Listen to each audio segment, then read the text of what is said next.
Welcome to the Sweet Spot Podcast, a podcast that seeks to help you find your sweet spot when it comes to a variety of issues like relationships, finance, work, stress, fitness, and many other topics.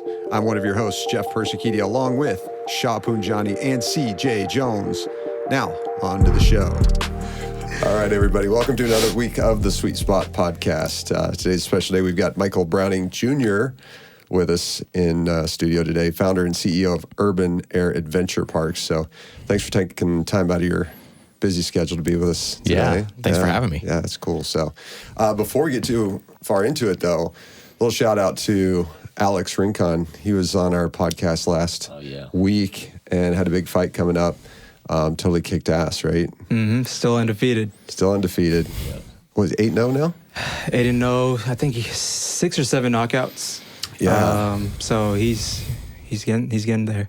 Yeah, dude, it was that podcast for me was badass because I've never taken time to talk to a boxer, and I could have been there for 6-7 hours. Yeah, just to see things from his point of view was pretty cool. Yeah, because I was like, dude, why do you voluntarily get hit in the head? But he was like, I'm just clocking in, bro. Yeah, I was like, all right. basically, yeah. Makes sense to me. So yeah, kind of beginning-ish of the year. By the time this comes out, it'll be probably February. But I do want to find out, I'm not a big resolutioner, but I do kind of want to find out if you guys made any resolutions and if you're going to stick with them. For me, it's kind of like, I used to make resolutions, but I was inspired by CJ because he does a little bit. He does something a little bit different. So he goes by every quarter. I want to say every quarter he has a different word.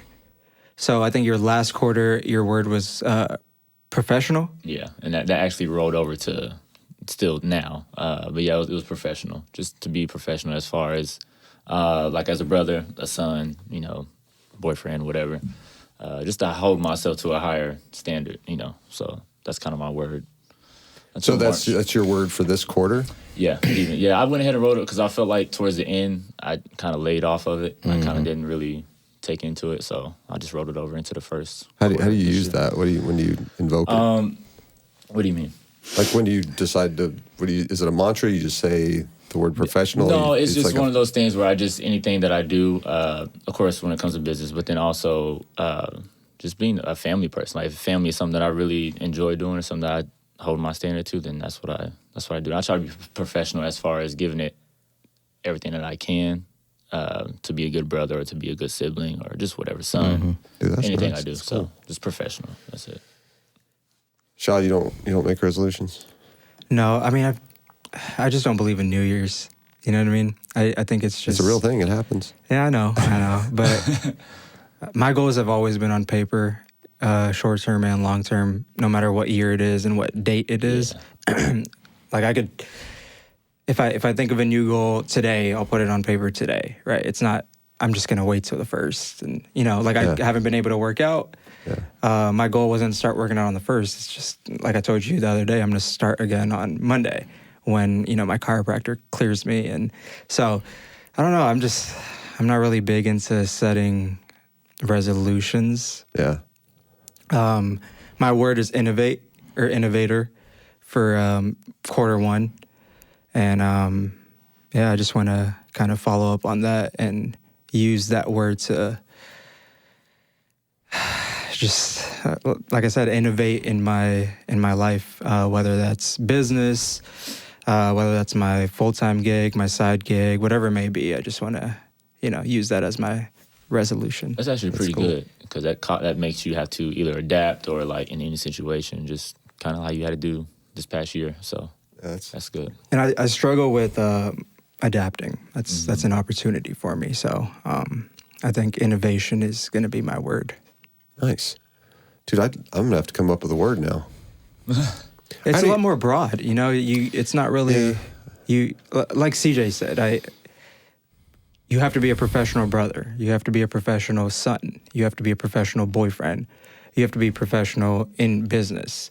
We think professional as a business basketball word. Or, Yeah. you know. But like when I heard you say that, I was like, wow, like I'm not really professional in all I aspects feel like sometimes of life. I don't take things seriously. Like Yeah. being a brother, like, but then I got to hold myself. Hey, let's go out. Let's go do this. Let's go. Whatever. Exactly. Yep. So that really inspired me. Man, y'all are so deep. Like my resolution is I want to learn how to play the drums. That's pretty God good dang, too. I And was that's pretty good too though. Because So- I feel like people. But need no that. offense. I mean, we're a little bit younger, you know, so it's, I'm sure you'd be deep when you were our age. I mean, you were deep when you were our age. I don't think so. Really? I don't know. I mean, yeah, I mean, I just have a lot I want to do, you know? So like, have y'all heard of Naval? I can't remember his last name, but he's a tech investor and entrepreneur. He's CEO of AngelList. So he said something cool about how humans now, the way of life is essentially to do one thing and get really good at it and specialize in it. And he says he liked how the ancient people did it, how you kind of did a little bit of everything. And kind of like what you said, like I would like to learn the drums. I'd like to do a lot of different things. So as you guys have seen in the past 6 months, I've been very versatile in the things I've been doing. You know, I started golfing. You know, I've never golfed in my whole life. Always been a basketball player. I bought a golf coach, learned how to golf, managed a rapper, into fitness, on and on. You know, I can go on and on. I started a clothing brand. So I really just want to do. You get one life. I want to do everything that I could possibly do. Yeah. You know, I want to experience a lot of different things, and I just feel like people look down upon when people that do a lot of different things. You know what I mean? Like, because you can't really balance everything, right? I stopped golfing. That doesn't mean I'm not interested in golfing. I just wanted to learn how to golf. You know, so I'm just trying to do a lot of different things, honestly. good deals. Yeah. So I'm going to be honest. I don't think I'm going to end up playing the drums because Do it. Well, it's just so loud. What? It's just so loud. And, you know, my wife, I feel for my wife. I feel more for my wife, you know, who's got it. Like, I'm going to come home and just start a band with just it. bang out on these drums. And, like, I mean, you can do it electronically now because you can have headphones and all that. But I want the tactile feel of hitting the hi-hat and the snares and all that. And I just, no, it's probably not going to happen. Maybe someday, but it's probably not going to be this year. I'm going to hold you accountable to that. And my word, I decided my word, because I've already been working on a word. My word is healing. I put that on paper about 4 weeks ago for 2020 for the business. And just in a lot of ways, physical healing, emotional healing, everybody that's listening to my voice right now probably needs healing in some way right now. So I'm actually gonna take that word from you, Joe. Yeah, if I can facilitate that, if I can help facilitate that healing, then I'm down. What about you, Michael? Yeah, I think we're very similar. I'm a big believer in measuring what matters, right? And having goals that are objective and measurable. And so I like the reset of a new year, right? I like transitioning, but I look at the new year. I look at moving into a new year very similar to how I look at like annual reviews of employees. Like, if we're gonna wait to sit down and talk about your performance 1 year from now, I've been a horrible boss, right? Because I should be meeting with you regularly, coaching you, right? A coach doesn't play the whole season and then review all the game film at the end of the season. Right. It's game by game by game, and so I take a lot of sports analogies into the way I lead, and so with regards to New Year's resolutions, like I like it, right? But you know, I'm setting long-term and short-term goals all the time, measuring against them, pivoting if I have to, right? And so I think for me, my word for this first quarter, because I do like words, my kids, like one of my kids is grateful, that's her word. And so we'll take her to Hobby Lobby and get her a little bracelet that says grateful, and we'll point to it because, hey, remember, right? And one of my other kids is patience. And so for me, it's just, I think I've got another quarter of grinding. And so just mentally preparing for the grind for Q1 is what I'm doing right now. I'm positioning the companies to do right now. But yeah, I do like the reset. But I'm not going to wait till the end of the year to go, how was last year and what should I do this year? Yeah. You know? So you said you bring a lot of sports analogies. Did you play sports? Yeah, so I played semi-professional hockey. Oh, nice. Ice hockey. And so, yeah, we do have a lot of locker room kind of flair in the office and a lot of, leading in coaching. I always tell people, like, I'm the guy that's going to grab you by the face mask when you mess up, but I'm the same kind of guy that will run through that brick wall for you to defend you and praise you. But, we're going to, I was telling one of my guys today, hey, I was using the analogy of being in a street fight. I was like, we were like in a street fight in this meeting. And, in a street fight, like you're not planning out all your moves, you're reacting, right? And so just coaching him up going, okay, it's over, stop. He's like, man, I've been going on walks and I've been just replaying that meeting in my mind. I'm like, it's over, man. We didn't win that street fight, but we'll be in another one and we'll learn from it and let's move on. Yeah, I was listening to a podcast talking about meetings and how they should be prime real estate, and a lot of us don't prepare like we should for meetings. Yeah. And the time spent, everyone just sits there and is just so bored out of their mind. And meetings should be street fights. They should be where you figure shit out and you talk real and you make it productive, not just where everyone has to sit around and listen to you talk because you're the boss and you schedule the meeting and now, okay, good, it's over. But that's how meetings are supposed to be. You're Absolutely. supposed to figure it out. Yep. Yeah. Michael, you touched on the sports thing, how you played in sports. I was watching something, and I'm not sure if you specifically said it, but it said culture eats strategy for lunch. Yeah. I don't know if that's something that you... Yeah. But you kind of touched on that. I just wanted to, just for the listeners, like, what is that? How do you incorporate that, or what does that mean to you? What is that? Yeah, I mean, you think about what you can achieve as a cohesive group versus what one individual can achieve alone. And so you have to have strategy, right? But strategy alone isn't going to get it done. So I will take a bunch of people with integrity who will grind, who are creative, all day long over some smart strategy guy. Right. Because I also believe that we're trying to improve by 1% every day. Like we're not trying to hit a home run. It's a bunch of singles, and when you add up a bunch of singles, you're moving people around the bases and you score. So a lot of people, whether they're entrepreneurs or they're managers or whatever, they want to hit that home run, and it takes a lot of strikeouts to hit a home run.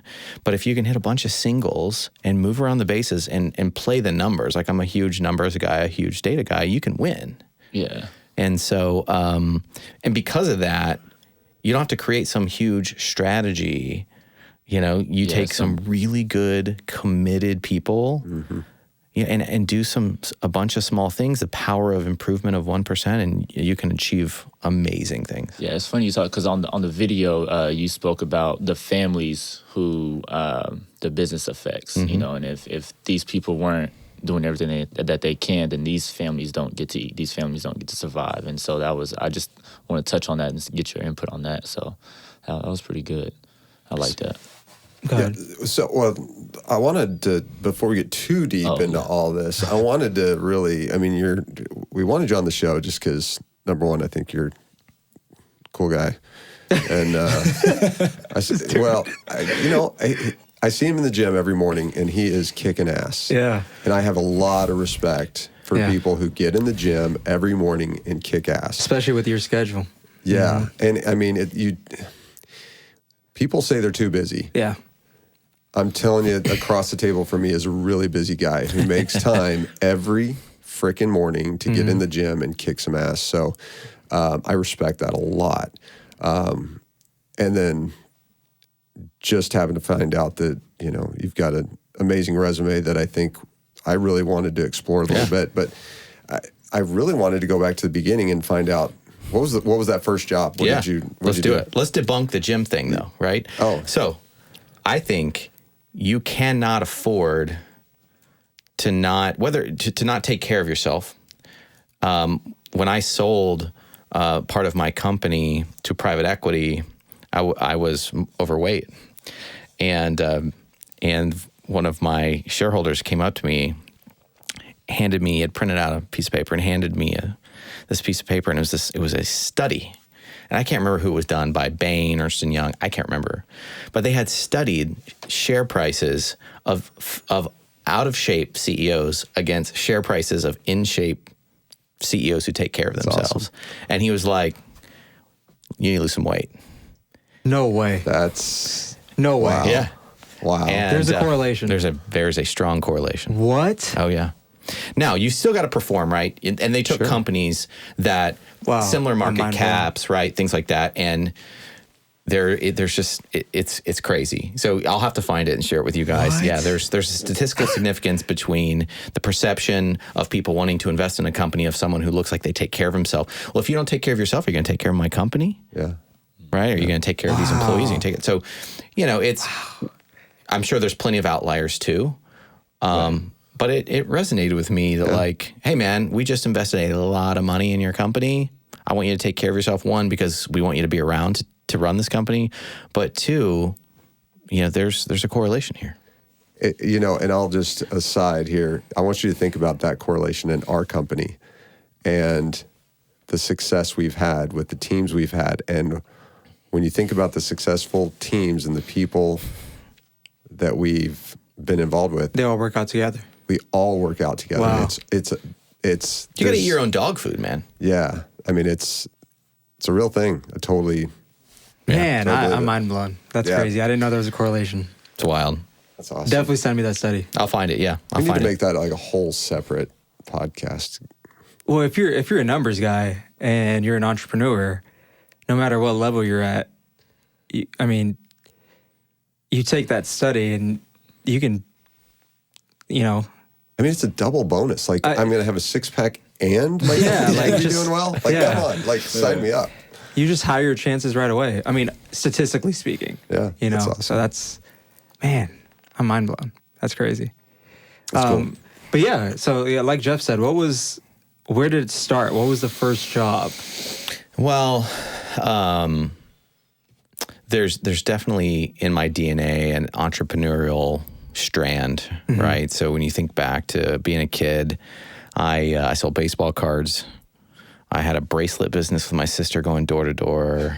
When I was in high school, started a company that built websites before like websites were, a real thing. You knew what it was. Yeah. And then So you code? Yeah, I mean, nice. I can still do like HTML, Java, CSS, stuff like that, but I'm not, it's gone so far beyond me now, right? But when I was in college, I got a break and was given an internship at a company here in Dallas, and that internship turned into a full-time job. So I worked 40 hours a week while I was in college, went to TCU, paid for college. And they tasked me with studying data and helping them figure out where to place hospitals. And I was a political science major, and I was studying a statistical track, right? And so what I was learning in school was really working in my job, and we created a way to determine and forecast, predict the types of diseases, the types of medical needs people are going to have in certain areas. And so it got so big that I ended up in college rolling out of that company and starting my own company.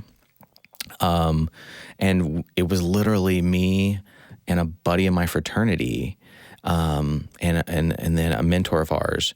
We were consulting with major hospital systems around the country on what equipment to buy, where to open their next hospital. And literally we were doing it out of our dorm room at TCU. No lie. Great. And I mean, so I get a call one day from this lady, and she's like, "Hey, I'm the assistant for Roland Hansen. Roland Hansen was the chief marketing officer globally for Microsoft, She goes, so he rolled out of Microsoft and retired with, billions of dollars because he was like employee number, whatever, 3, 4, 5, whatever that was. And he had started a company called Hanslin Maslin, and it was a tech company.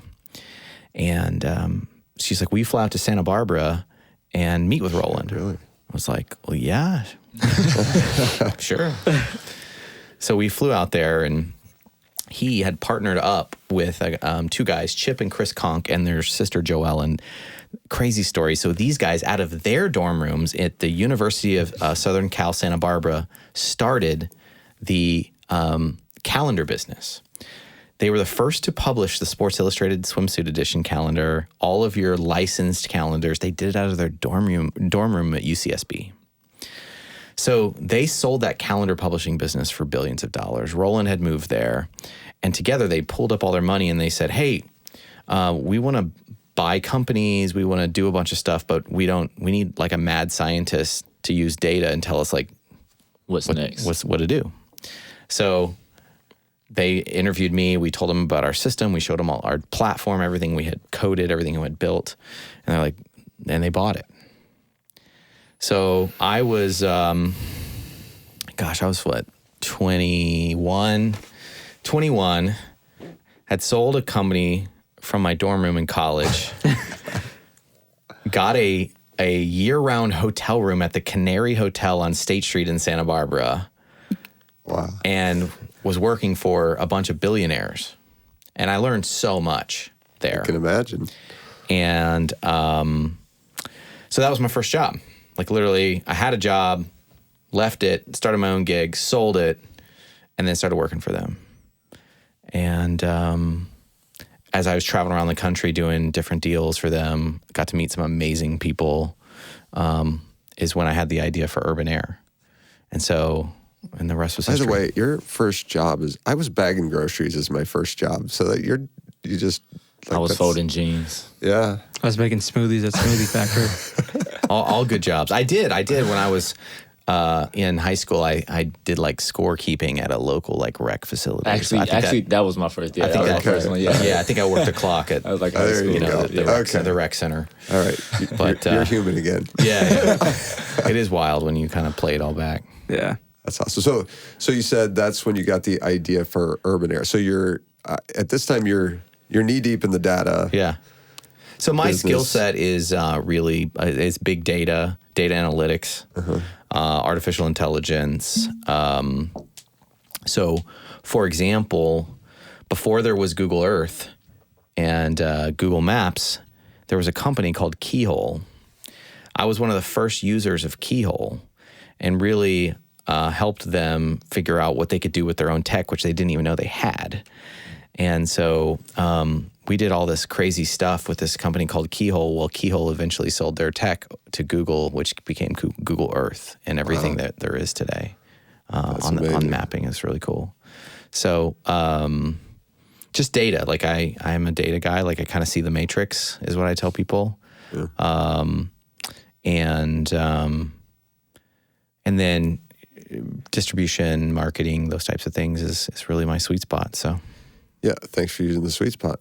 So how do you make the transition from, okay, you're doing all this data stuff, and then where do you get the idea for, hey, I want to make this trampoline? At the time, it was a trampoline park. Yeah, I was going to say trampoline park is how the idea started, right? So, absolutely. So how did that? So I was speaking at a conference called Technology and Plastic Surgery. It's in San Francisco, and I had some downtime.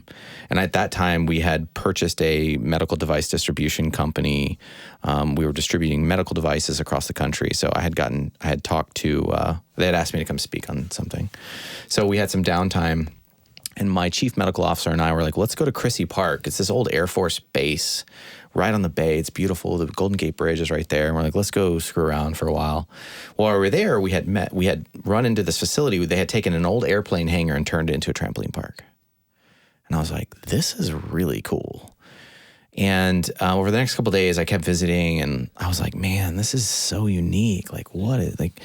And so I hunted down the guys that started it, and I said, hey, I love the concept. Like my light bulb's going off. Like I love the concept. And I ran it through my data platform, and my data platform said, It was scalable, had barriers to entry, all the things like the boxes you need to check. I said, do you guys want to go into business together? I said, I take businesses, ideas, inventions, and get them mass distribution. And they're like, no, this is really a hobby. I was like, all right, well. Mistake. Yeah. And I was like, okay, well, I mean, can I pay you for your time? And no, whatever, man. So I call my dad. My dad was right. Yeah, that's exactly what it is.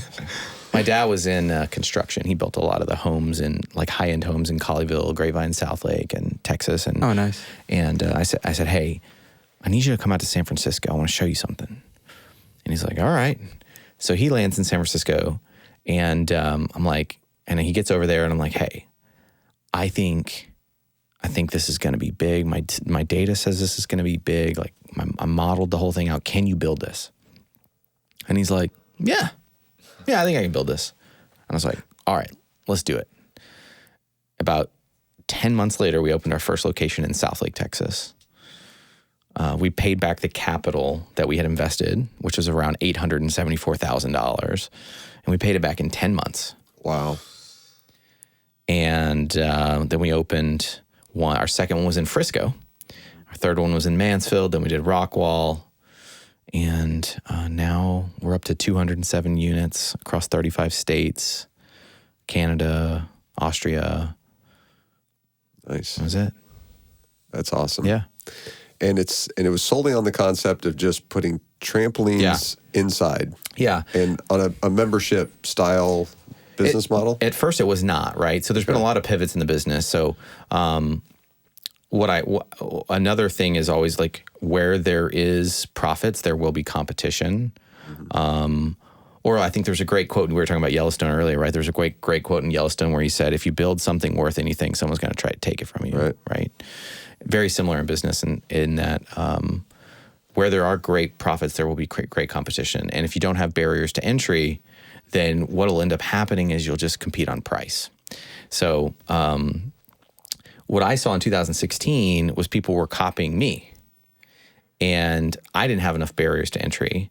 And I found that our business model was not sustainable for two reasons. One, the experience is not that repeatable because there's not a lot of variation or variety. And it wasn't affordable enough to generate repeatability. It was kind of like a one-hit wonder. Yeah. My data was I was tracking how many times people were coming, and so I started to say, you know what, I'm gonna shift this, and I'm gonna create an indoor theme park.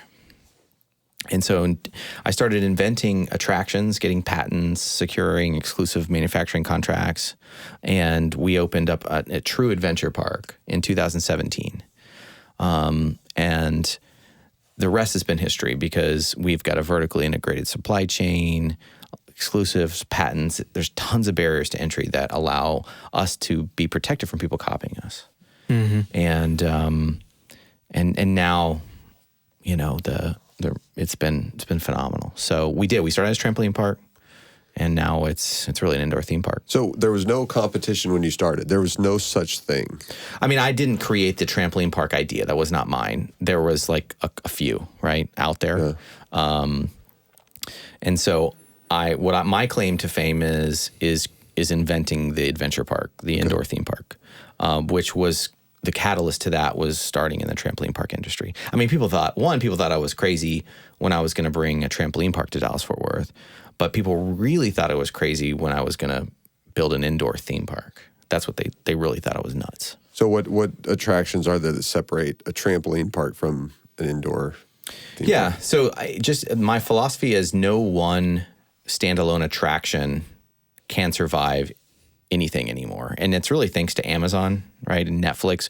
As human beings, we can consume so much curated content on demand and create our own experiences that no longer are we buying a DVD at Target, going home and watching it. We're watching a ton of movie trailers, watching a little bit of this, a little bit of that, a little bit of this, a little bit of that, right? So our attention spans can't handle that anymore. And so Amazon's created this, right? And Netflix and all this. So no one attraction standalone will survive. So think about like when we're probably all very similar in age, except for you, Jeff. Sorry. And Yep. so That's good.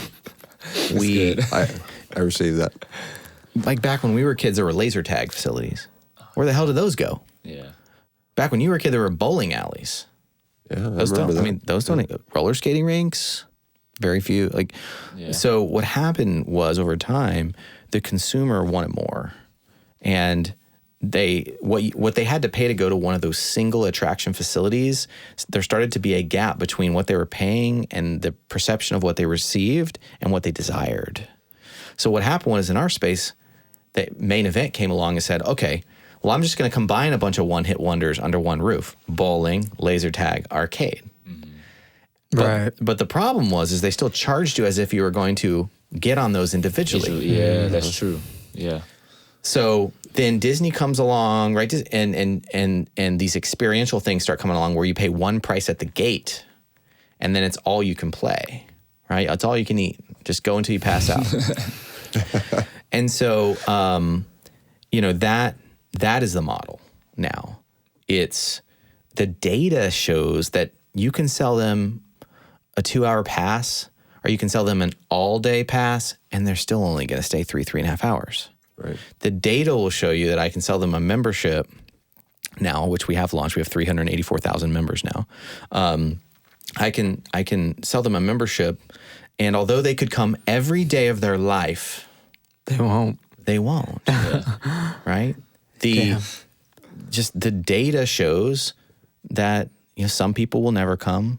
The average guest comes 0.6 times a month, and then you have the extreme users on the other side of the bell curve, right? Yep. And so we let the data drive the decisions. So you're pretty much a perfect example of my word, innovate. yeah. And I mean, kind of circling back to the competition part, one of the best quotes that I have in the back of my head is escape competition through authenticity. What are your thoughts on that? Yeah. So I agree with it. I look at it though I've created a 9-pack for innovation that I speak on a lot. So on the y-axis of a chart, okay, imagine that. On the y-axis you have innovation, okay? And on the x-axis you have scalability, okay? And so where you want to be is up and to the right. You want to have something extremely innovative and authentic, but can be scaled. Okay. If you're just on the top left, you have something extremely innovative that either people don't get or people can't afford. If you're in the bottom right, you have something that's a Me Too product that can only compete on price. And you can literally create 9 boxes in this and figure out where you fall. And over time, if you cannot keep going up and to the right with your product design and product innovation, you will go out of business. So think about taxis. Taxis started at their time up and to the right. But as time goes on and the continuum shifts, taxis became bottom left because Uber kicked the shit out of them. Yeah. Taxis could have done what Uber did with their own fleet, but didn't because they didn't have an innovative, authentic app, right? Or think about what Netflix did to cable. Or to Blockbuster. Right? So I What's believe in that? it. What's Blockbuster? Yeah. True. My kids won't even know what that is. No, Yeah. a lot of people don't know. So I think speed and innovation wins. So I always tell people speed and innovation wins. You can't create and take forever in today's business market creating an innovative product in your closet because by the time you come out, it's game over. You've got to create a minimum viable product, take it to market, and continually improve it on a continuous feedback loop, making very, very small incremental changes over time based on guest feedback, and that's how you win. Is there ever, just speaking about innovations and stuff like that, is there ever like a specific time when to pull, let's say you've already made that innovation, but you don't want to pull it out just yet.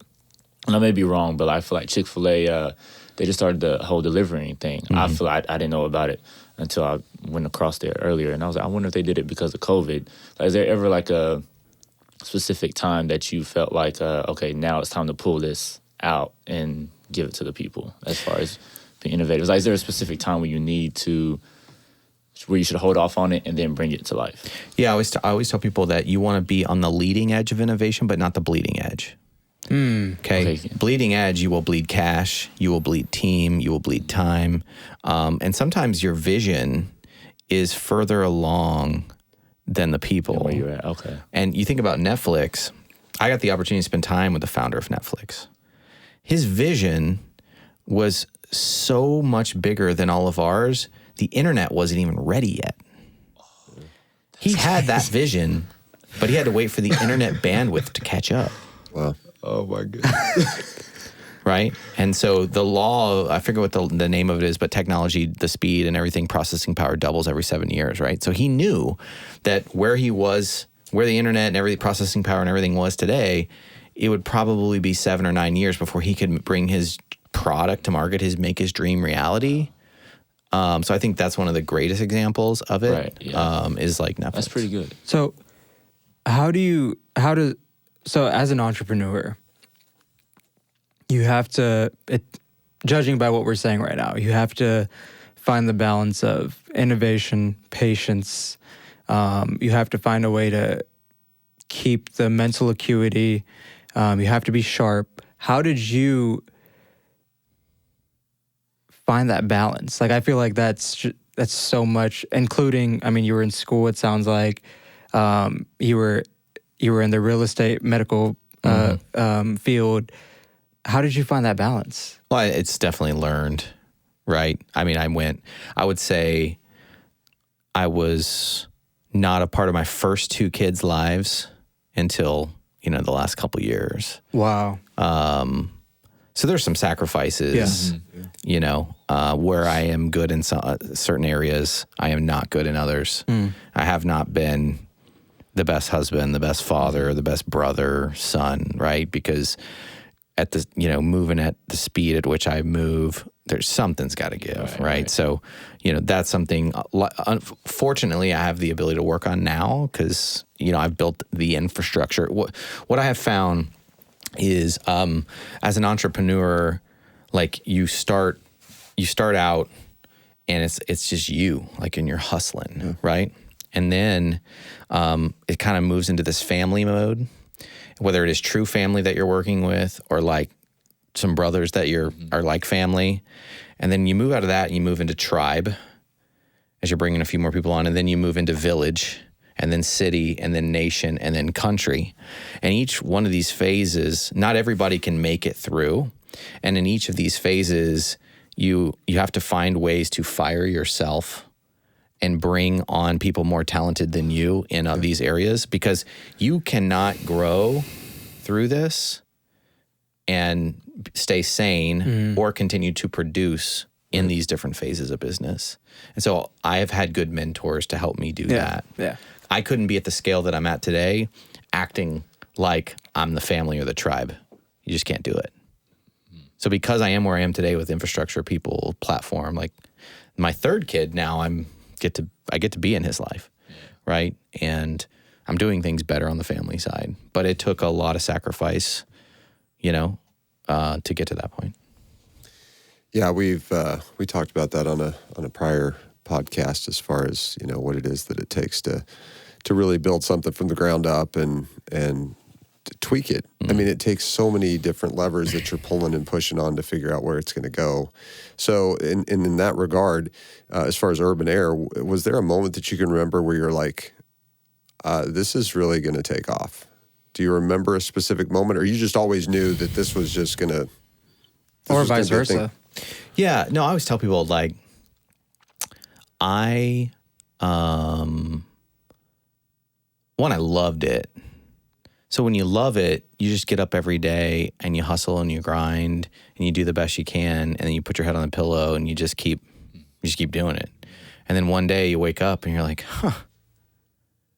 Like, sometimes I was telling my staff today, there's many days I get off on the 5th floor we have the whole 5th floor and a huge office, tons of people. And I get off the elevator and I'm like, I can't believe I'm doing this. Yeah. Like, how the hell did we get here? Because it wasn't some grandioso plan, right? It was just like, grinding every day. And I will say, I think the biggest philosophy I was taught was don't bet the farm on any one idea. It kind of goes back to that home run thing, like singles. Like just get up every day and build a good business and keep improving. Because if you get off track a little bit because you're just trying to improve, you can always get back on track. But if you try to bet the farm, you go all in and you lose, it's over. Yeah. You know, and so many people don't want to grind. They just want the big win. And very few people can actually get that opportunity to, like, you know, time it right. Yeah. So how important is specific knowledge and leverage to you? Because it sounds like, as far as specific knowledge goes, you're kind of all over the place. It sounds like, but uniquely. Like, I don't think you can't really teach anyone else what you know, right? Data analytics, all the way to you learn how to sell at a pretty young age, from baseball cards. So again, it sounds like you do a little bit of everything. Leverage-wise, you knew how to code, so you had robots working for you overnight. How important was that in coming from the ground up? Yeah, I think that if you can have a broad skill set and be very coachable, very teachable, and pick up things quickly, then you can move faster through the early stages of business, right? But as you get bigger, like the business is so complex at this point. What I need to know is how to lead people now, garner trust, have conversations about things that I don't understand, but help them make me understand. That's more important now than, some of the grinder skills that I had and still have in the beginning. And that's why so many, not everyone will make it from the next one phase of life and business to the next. You'll have people that have to exit along the way. So I think leading people, what I do now, my job is vision, capital, and people. That's what I do. So I got to make sure that I have strategy and I cast vision. I got to make sure that the company's well capitalized to execute the vision, and I've got to lead people. Like, one of my mentors, he's also on my board, is Ken May. He was the CEO of Topgolf. He retired. He was also the CEO of Krispy Kreme, the CEO of FedEx Kinko's. And, he told me that, the more days you can go without ever opening your laptop and just working off your phone and talking to people and leading them, you're doing a good job. If you got to feel like you got to really sit down and pound that keyboard for 8 or 10 hours a day, and you're the CEO, you better be a really early stage company doing that. And so I think it just varies, right? It just varies on what you need. Yeah, and I'll totally agree with you on that. As I've matured in my career, you kind of go from what you're talking about, pounding everything out on a keyboard, doing it yourself. We've talked about this in other episodes. Is you got to learn. You're a doer at first, so you're making that infrastructure, and then at some point you have to make the shift to being the leader. And when I'm the most successful is when I invest the most in my people. Yeah. Not necessarily the business, because your people don't want to let you down. Totally. They don't wake up every morning trying to figure out a way to screw up your day. They are really trying to do the best they can do for you. And if you reinvest that in them, they'll give you the best of what they've got. Yeah. And that's when it just gets out of control, right? Yeah. So. Yeah, you get exponential gains by empowering people and gaining leverage there. Yep. Then, I built the first Urban Air website, wrote all the ops manuals. Wow. Trained every human, was the voiceover, everything. Right. Everything, right? So, it also gives me the street cred when I tell a franchisee or someone, like, I've been in your shoes. Right. Like, I've been in the trenches. I understand you. I'm here for you. Versus being like a hired gun CEO who doesn't really get it. I think that's definitely always important, because I just go back to like I coach kids, so for me to be able to be relatable to my kids on whether they make a mistake or whatever the case may be, like, hey, I've been there before, and now that helps me as a coach, because now I know how to talk to a kid. Yeah. And I know like the 8th person that I may put in the game also needs the same amount of interaction as the star. And so that's just really important that I think is good that you touched on. And I think that mentorship is key.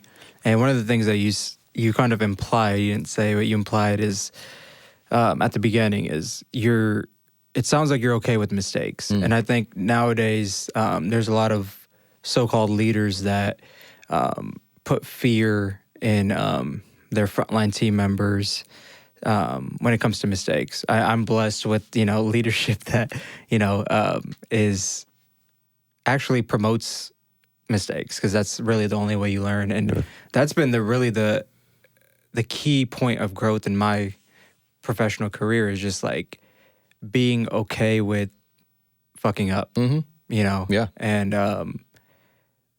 that's just key, I think, It's just being okay with fucking up and having that support from the leadership. Yeah.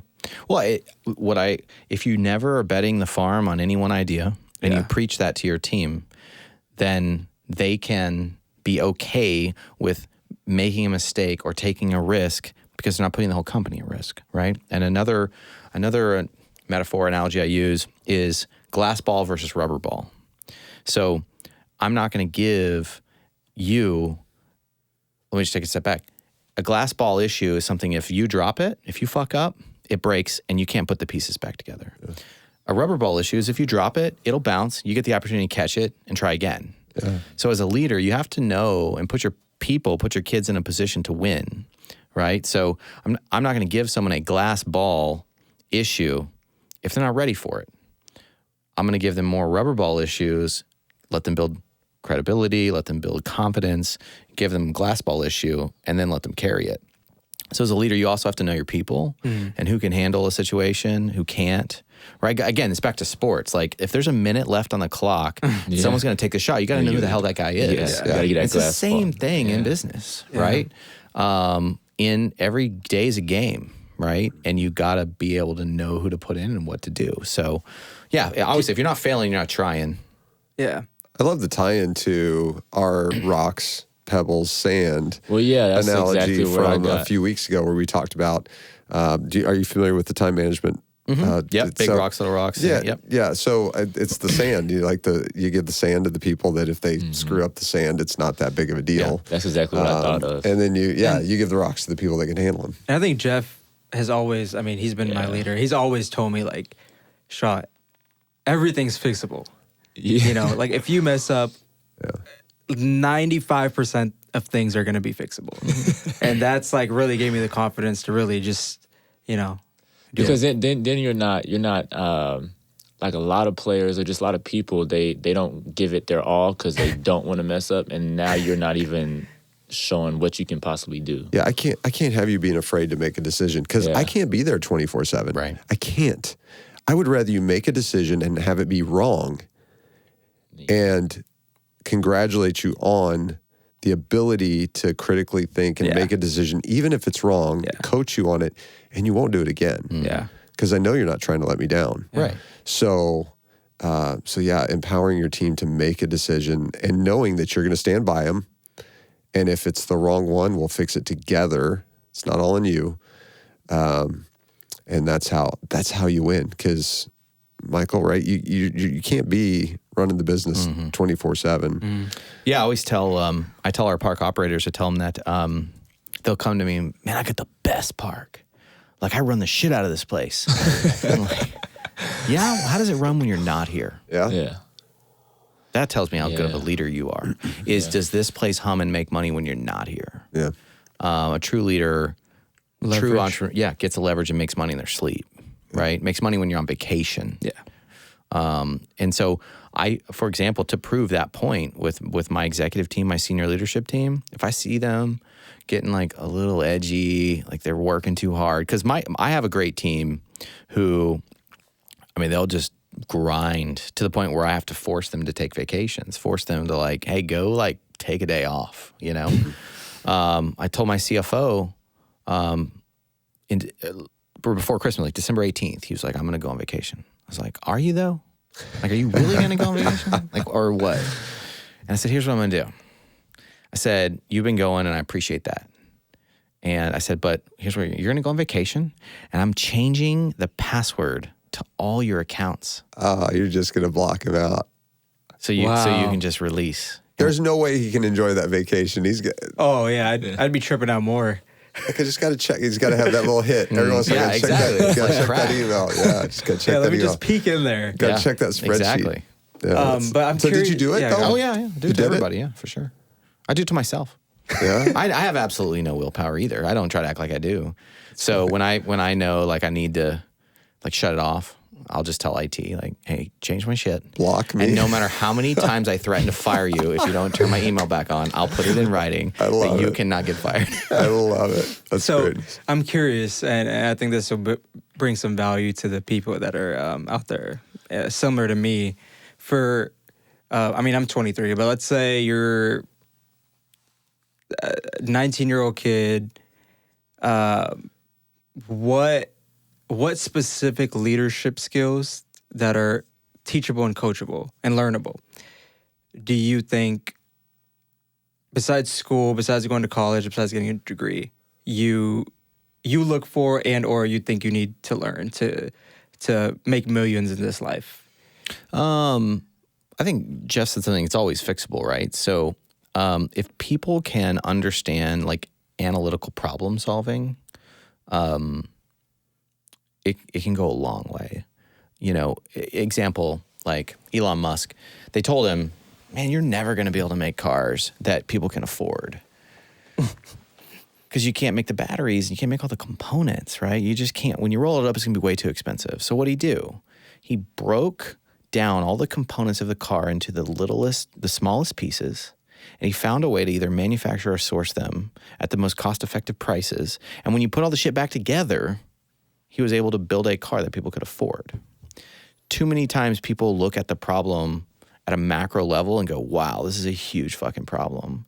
And they really don't break it into like what that problem is, break it into the components, solve individual components and roll it all back up.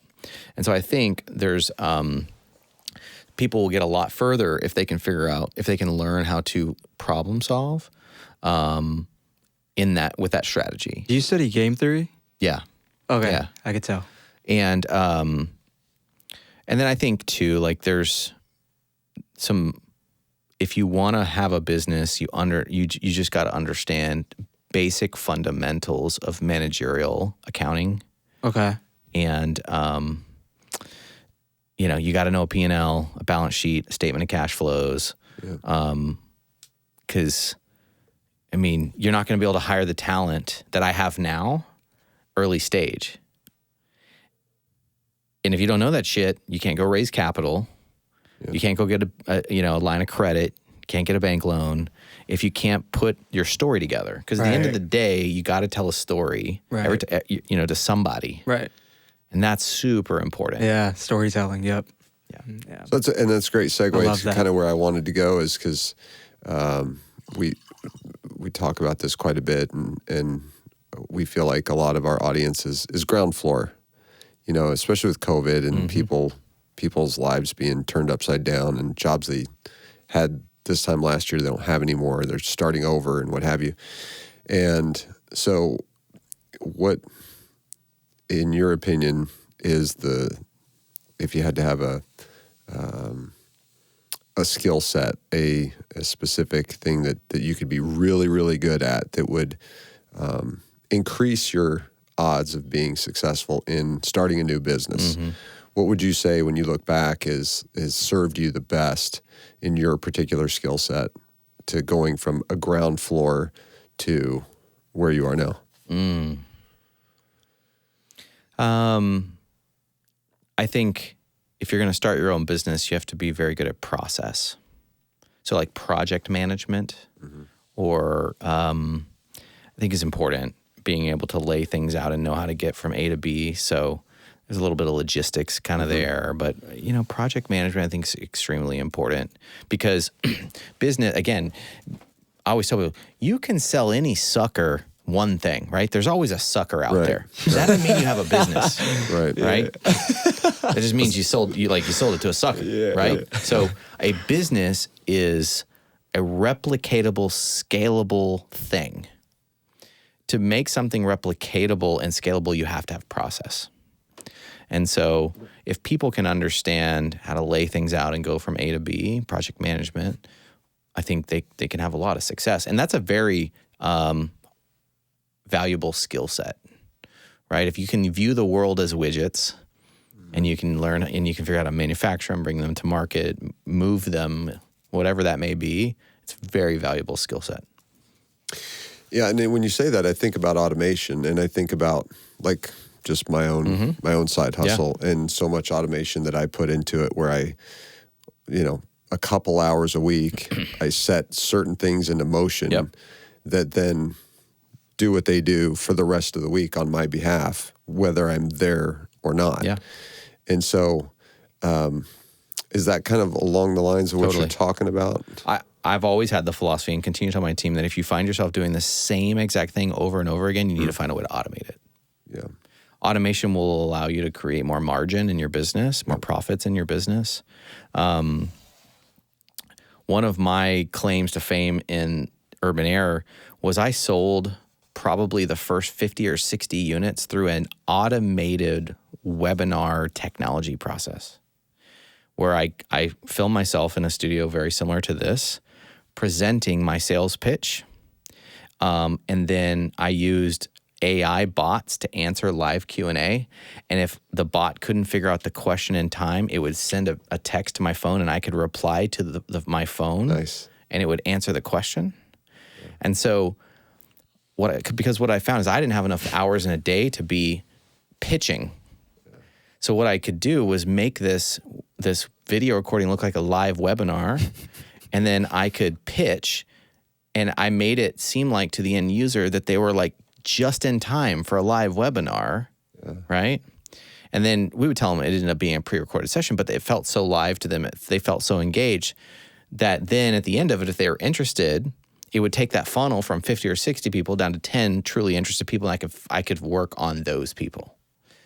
And so automation was huge to me. Yeah, when you have so much going on, and you talked about at the beginning, you're everything. You're the accountant. You're creating everything.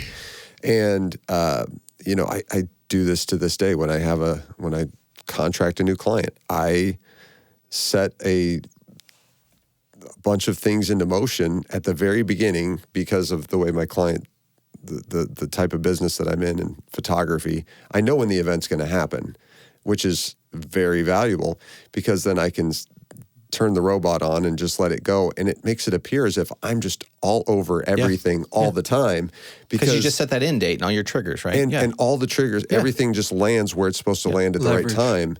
And then, to your point, you just have to be ready when that text message comes through or when that response comes back.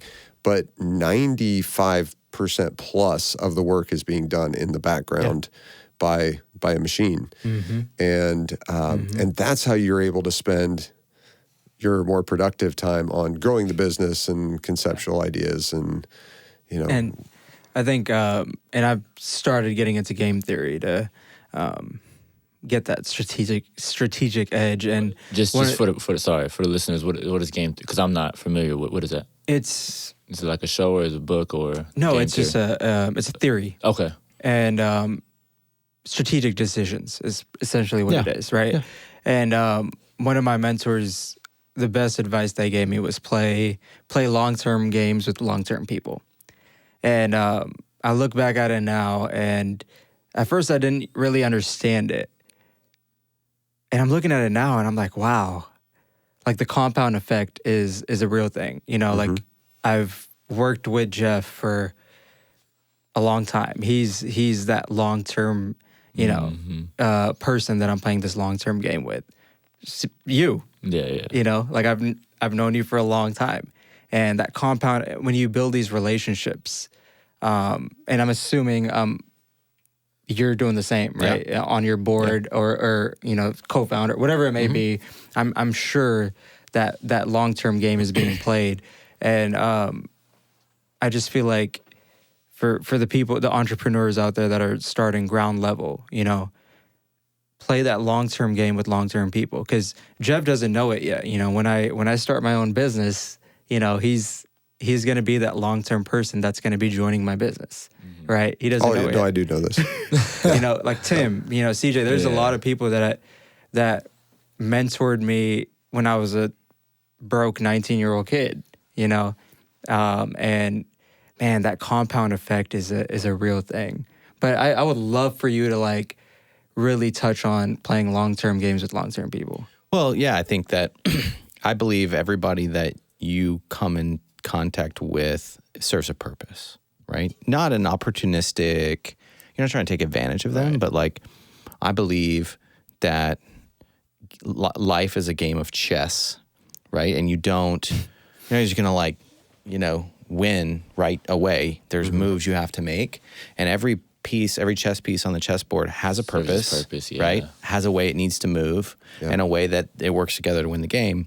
And so part of the way I try to see the world is to figure out how can I help this person achieve?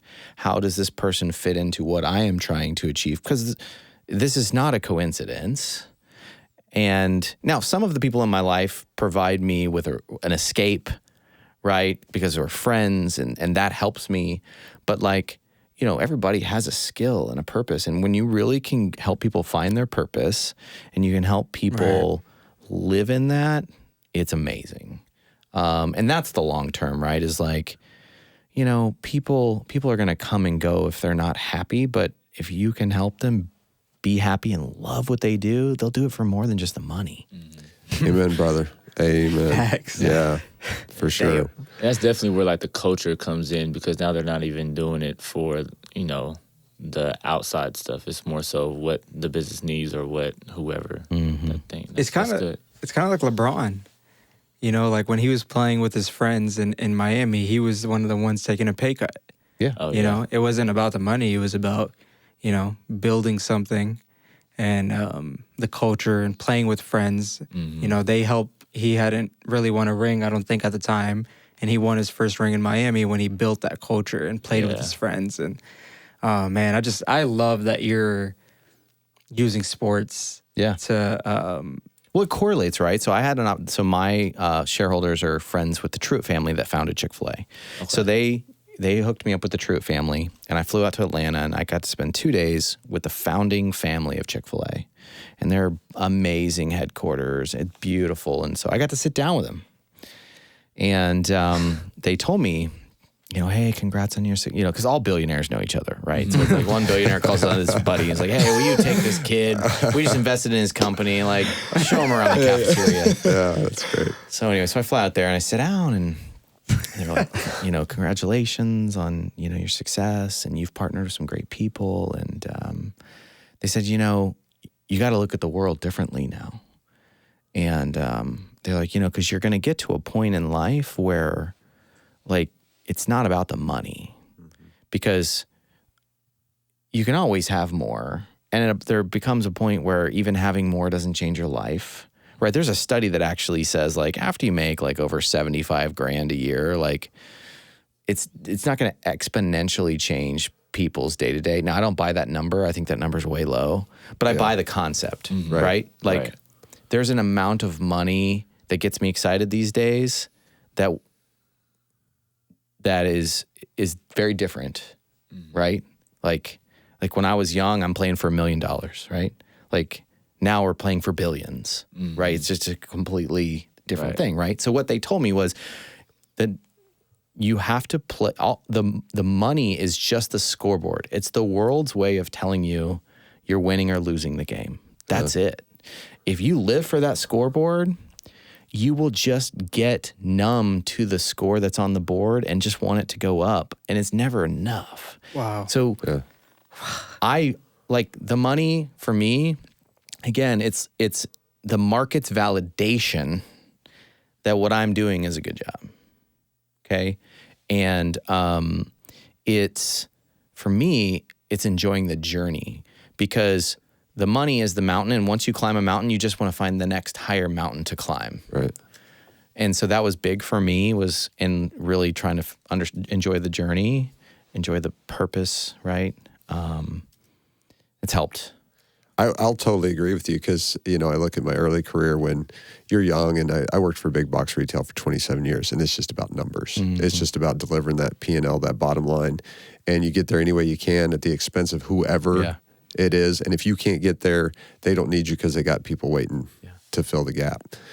And it wasn't until I got out of that I realized how important people are. Yeah.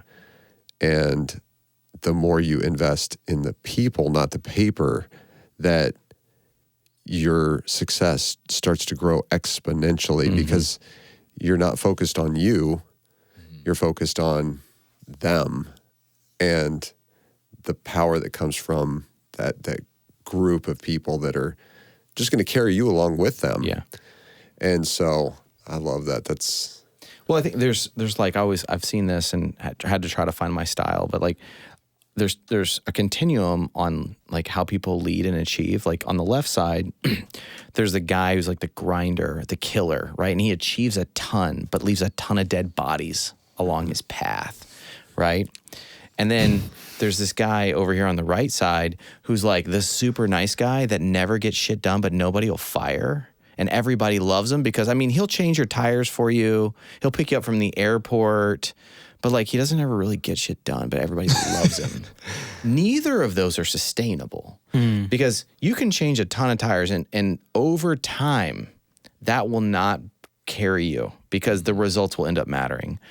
But on the other side, you can achieve a lot, but at some point you will end up achieving or getting to a point where what you achieve, you've reached this level where you're with all these other achievers and they don't want to put up with your ass.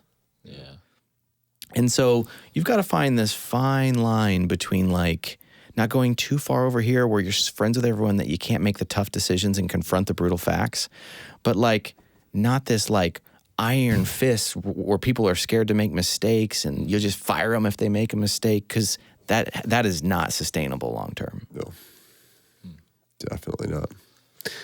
That's Wow. So that's one thing we like to do, we good to wrap up our sweet spots here. I know I could do this. I can do this all night. A lot but- more questions. But we got, Michael's like, gotta go. No, not it. It's going way fast. It's awesome.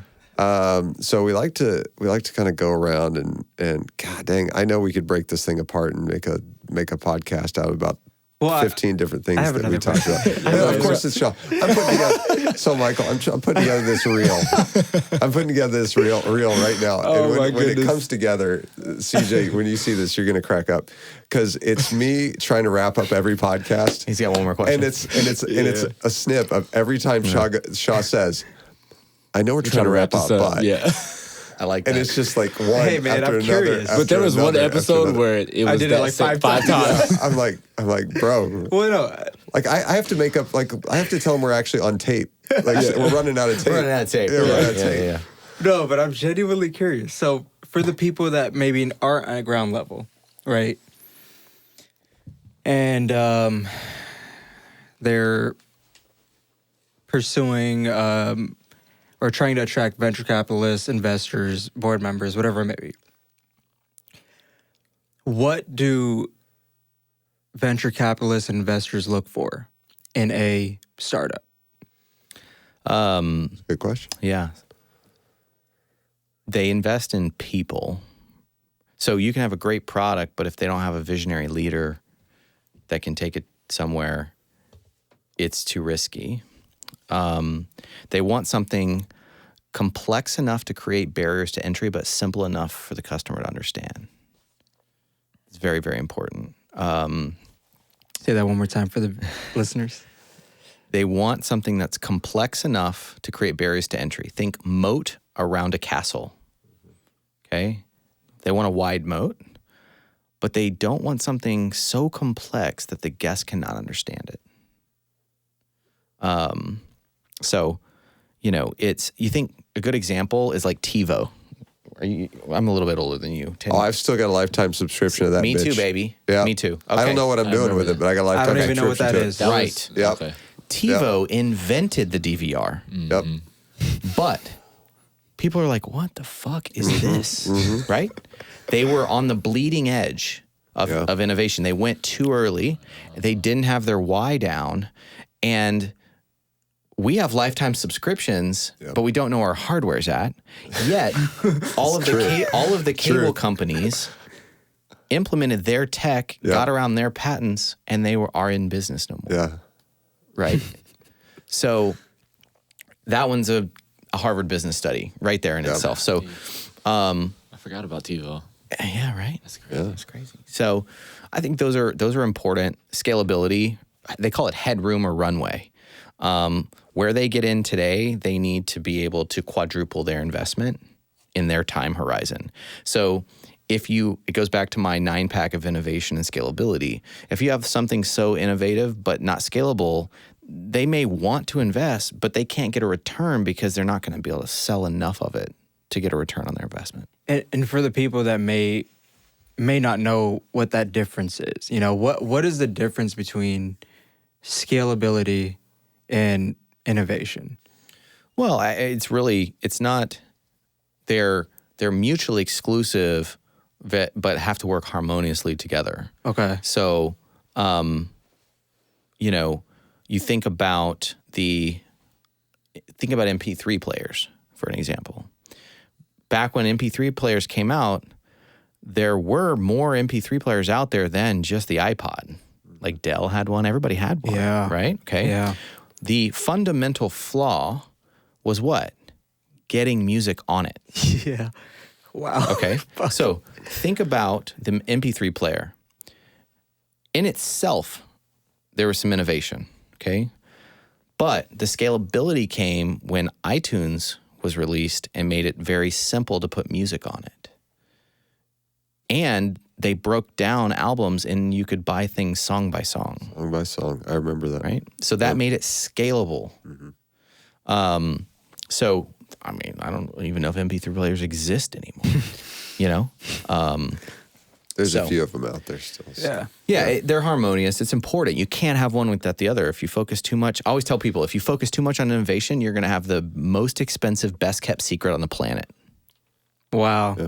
That's If you only focus on scalability, then you're just selling rubber bands. Like whoever sells the cheapest rubber band wins. And that's a tough business. Like you do not want to be in, right, that business. Yeah. I'm just going to start looking at you now for whenever we're... No, that answered my Oh, you question, good? You honestly. good? Yeah. That was, and I think that was a really good question. Yeah, That was I a mean, good question. like, again, I'm curious. I have aspirations, but I know a lot of other people have aspirations and might not, again, like even know base level what the difference between scalability and innovation is. So I'm glad you made that point. But yeah, like Jeff was saying, we normally, We're going to wrap this up? so we normally end podcasts with, the theme of the podcast is like, what is a sweet spot in reality? So not only what we found as a sweet spot or learned, but I'm curious to hear what is your sweet spot in life or with Urban Air? Like what would be your sweet spot? Yeah, I think,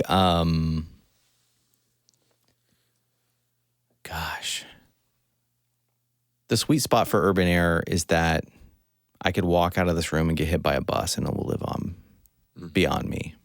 Like I've done my job, right? The sweet spot for me personally, man, it's really hard because I'm a kind of guy that like just loves to do what I do. So You're in the sweet spot already. Yeah. I kind of, And that's okay. I always say I am on a constant pursuit of perfection to which I will never achieve. And the sweet spot is the journey for me, is like finding reasons why I need to get better in certain areas. I always tell people, if you are on this constant pursuit of perfection to which you will never achieve, and you'll always run into problems, I view problems like as mile markers on the road. You know, like when your buddy calls you, he's like, where are you? I'm like, mile marker 141. He's like, oh, well, I'm at 138. Well, that means you're a few mile markers ahead of him, right? I view problems the same way. if I've reached this problem before you and I can solve it by using analytical problem solving, then I am just that much further down the road. And so COVID sucked, right? COVID has sucked. Still does. And it still does. But if you can find joy in that problem, then your world's not over. It's just a mile marker you have to solve. And thankfully for me and my team, we have solved it well. And we will come out of this. You guys will come out of this, and there will be more market share because there'll be less competition. Yep. There will be, consumer pent up demand that we will get to capitalize on because of our hard work and that we did not give up and did not stick our heads in the sand. And, for me, that's the sweet spot is operating in that. Nice. Jeff. I'll tell you, you said one thing that really stuck out to me that is going to be my sweet spot is that money's the scoreboard.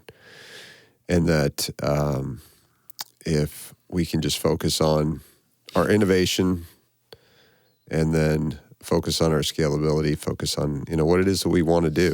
Just use money as the scoreboard. Don't focus on the money because the money will come, right? One guy told me, he said, and I forget who it was, one of my mentors said, the best businesses are bought, not sold. Yeah. And so if you don't let money drive you, right? Because money will drive you if you want to sell. If you just love what you do and you get up every day and you just try to improve a little bit, someone will come knocking wanting to buy. And that's when the scoreboard moves a digit or adds a comma. Yeah.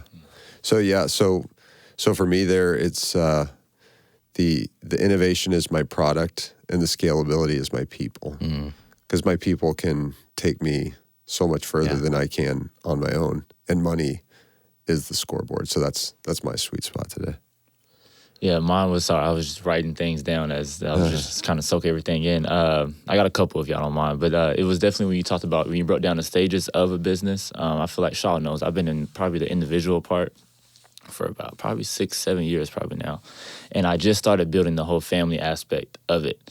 And so when you brought in the analogy of the glass ball versus the rubber ball, like that's the stage that I'm at now is how do I give this person a rubber ball? Of course, I've done it as far as coaching my players, so that's another thing. That's one of my sweet spots for this podcast. And then finding that gray area.